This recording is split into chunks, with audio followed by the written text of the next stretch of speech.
go to Gregory Wrightstone, and we'll have Sean Steffi after him.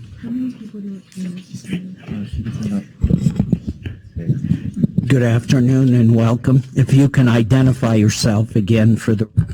Yes, thanks for having me. I'm Gregory Wrightstone. I'm a geologist, executive director of the CO2 Coalition, a nonprofit in Arlington, Virginia, where we have 70 of the top scientists in the world studying climate change. I'm also been accepted as an expert reviewer for the Intergovernmental Panel on Climate Change. We've heard a lot of rhetoric, but I haven't heard much science today.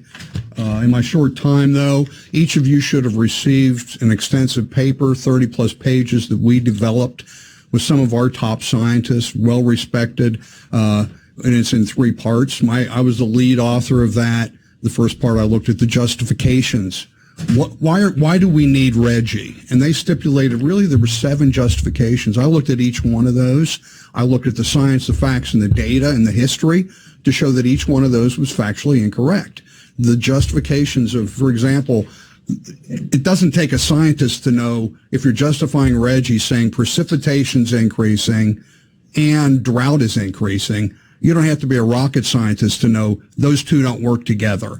And that's just the best example. And so we looked at and completely destroyed each of those justifications. The second part was by Dr. Patrick Michaels.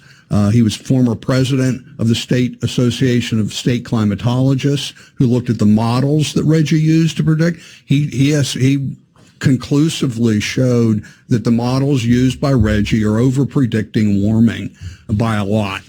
And there was only one, the Russian model, that worked. And also the economic benefits. David Stevenson took a look at that. In the time remaining, Dr. Michael Mann of Penn State has sent you a written comment. I will not respond in like kind after his insulting ad hominem attack on me and the CO2 Coalition. I would prefer to stick with the science. Mr. Mann does not. He says the climate models are working just fine and getting better.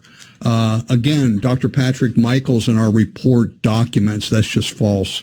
And not only that, 1 month ago, some of the leading climate scientists that Dr. Mann works with, including Gavin Schmidt, director of NASA's Goddard Institute for Space Studies, they all concluded in a science publication that, yes, the models used by RGGI are running hot. By running hot, they're over-predicting warming.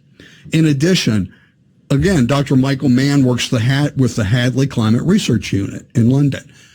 Those are people he worked with. If you look at the Hadley Climate Research Unit global temperature for the last 5 years, there has been 0 increase in global temperature in those last 5 years, which is completely contrary to what his precious climate models that he thinks are just perfect.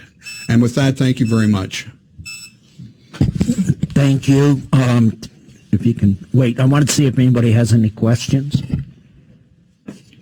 Seeing none, thank you very much. Thank you.